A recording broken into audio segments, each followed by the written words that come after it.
Hungry മൃണാളിൽ വന്ന് നിങ്ങൾ ഭക്ഷണം കഴിച്ചിട്ട് നിങ്ങൾക്ക് ഭക്ഷണം ഇഷ്ടപ്പെട്ടില്ലെങ്കിൽ നിങ്ങൾ അതിന് പണം തരണ്ട. സത്യമാണോ ഈ പറയുന്നത്?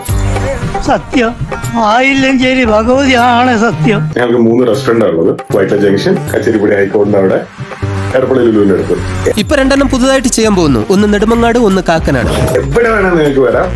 നിങ്ങൾക്ക് വേണ്ട ഭക്ഷണം കഴിക്കാം. നിങ്ങൾക്ക് ഇഷ്ടപ്പെട്ടിട്ടില്ലെന്ന് വെച്ചോ ആ ബില്ലിന്റെ പുറകില് നിങ്ങൾക്ക് നിങ്ങളുടെ പേരും മൊബൈൽ നമ്പറും എഴുതി കൊടുക്കാം. എന്റെ പൊന്നോ വേണ്ട, എന്നിട്ട് കാശില്ലാന്ന് പറയുമ്പോ താരക്കിട്ട് തട്ടാനല്ലേ അവിടെ കൊടുത്താൽ മതി, പണം വേണ്ട. എനിക്ക് നിങ്ങളെ വിളിച്ച് ചോദിക്കാറോ നിങ്ങൾക്ക് ബുദ്ധിമുട്ടാവില്ലെങ്കിൽ എന്ത് പറ്റി, എന്താ കാര്യം? അത്ര വലിയ ബന്ധങ്ങളിലേക്ക് പോണോ ശിവൻകുട്ടി? റേഷൻ കട മറന്ന് മണ്ണെണ്ണ വാങ്ങണോ? അതിന് ഞാൻ പേര് നമ്പർ കിട്ടും. അല്ലാണ്ട് അത് പണം തരാതിരിക്കാൻ ഒരു കണ്ടീഷൻ ഒന്നും അല്ല. അതെന്തായാലും നമ്മൾ തിരിച്ചു തരും. സ്റ്റീഫൻ നമ്മൾ ഉദ്ദേശിച്ച ആളല്ല സാർ. കഴിഞ്ഞൊരു വർഷമായിട്ട് ഗംഭീര ഹെയ്റ്റ് ക്യാമ്പയിൻ നടക്കുന്നുണ്ട് ഹംഗ്രി മൃണാളിന്റെ. അച്ചാറും തൈരൊന്നും ഇല്ലാത്ത ഈ ബിരിയാണി കാണുമ്പോൾ തന്നെ നിങ്ങൾക്ക് സ്ഥലം മനസ്സിലായിട്ടുണ്ടാവും. ഞാനെന്നുള്ളത് എടപ്പള്ളിയിലെ ഹംഗ്രി മൃണാളിലാണ്. മൃണാള് മുമ്പ് പറഞ്ഞിട്ടുള്ള കാര്യങ്ങളൊന്നും നമ്മുടെ ചർച്ചാ വിഷയമല്ല. ചോറിന്റെ കൂടെ കറികൾ വേണമെങ്കിലും ബിരിയാണിയുടെ കൂടെ അച്ചാർ വേണമെങ്കിലൊക്കെ സെപ്പറേറ്റ് ആയിട്ട് തന്നെ ഓർഡർ ചെയ്യണം. എന്നെ തേച്ചതാണല്ലേ? മല്ലല്ല 2 പരിപ്പടാണ് നിങ്ങൾ 12 രൂപയ്ക്ക് കൊടുക്കുന്നത്. ആ ചെറിയ പരിപ്പട 10 രൂപയ്ക്ക് 10 കിട്ടും നമ്മുടെ നാട്ടില്. സാധാരണ ഒരു കടയിൽ ഒരു ഊണിന് 60 രൂപ, 4-5 കറി വിത്ത് പപ്പടം. അല്ല, മാഡത്തിന് അത് മതിയായിരിക്കും, പക്ഷെ സാധാരണക്കാരൻ.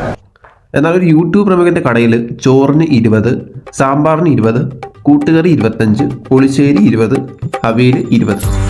സാധാരണ കടയിൽ രണ്ടാമത് ചോദിച്ചാൽ പൈസ കൊടുക്കണ്ട. ഇവിടെ എങ്ങനെയാണോ ആവോ. ഔചിത്യം എന്നൊരു സാധനമുണ്ട്. ഒരു മനുഷ്യനെ കുറച്ചൊക്കെ ഔചിത്യം വേണം. ആയിരക്കണക്കിന് പേര് ഇങ്ങനെ ഒരു സ്ഥാപനത്തിന്, സാധാരണ ഒരു ആവറേജ് മനുഷ്യനെ, അത് നടത്തുന്ന ആവറേജ് മനുഷ്യനെ വേട്ടയാടാൻ വേണ്ടി ഇറങ്ങി തിരിച്ച് ഒരു സംഭവം കേരളത്തിൽ അതിന് മുമ്പ് അതിന് ശേഷം ഉണ്ടായിട്ടുണ്ടെന്ന് എനിക്ക് തോന്നില്ല. നിങ്ങൾക്ക് തോന്നുന്നുണ്ടോ? ആയിരക്കണക്കിന് പേര് വീഡിയോസ് ഈ അഗെയിൻസ്റ്റ് ആയിട്ട് ഒരിക്കൽ പോലും അവിടെ വരാതെ, ഒരിക്കൽ പോലും എന്നെ കാണാതെ, നേരിട്ട് സംസാരിക്കാതെ, ഞങ്ങളെ ആരെയും കാണാതെ, ഞങ്ങളുടെ ഭക്ഷണം കഴിക്കാതെ വീഡിയോസ് ചെയ്യാൻ.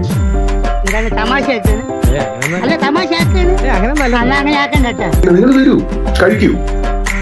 നിങ്ങൾക്ക് ഞങ്ങളെ ഇഷ്ടപ്പെട്ടില്ലെങ്കിലും നിങ്ങൾ അതിന് പണം തരണം. ആ ആത്മവിശ്വാസം ഞങ്ങൾക്കുണ്ട്. മറ്റവന്മാര് ചെയ്യുന്ന പോലെ ഭക്ഷണ സാധനങ്ങളിൽ മായം ചേർത്ത് വിറ്റ് കാശുണ്ടാക്കാൻ ഈ നകുലൻ തയ്യാറല്ല. നിങ്ങൾ വരൂ, നിങ്ങൾ കഴിക്കൂ, എന്നിട്ട് നിങ്ങൾ പറയും. Thank you. എല്ലാരും വരുവിൻ, ആസ്വദിപ്പിൻ. പുലിയാണ് കേട്ടാ. നമ്മൾ ഒരു വരവൂടെ വരേണ്ടി വരും. അങ്ങനെ ഒന്നും ഞാനും ആലോചിക്കാതിരുന്നില്ല. അപ്പൊ എല്ലാം പറഞ്ഞ പോലെ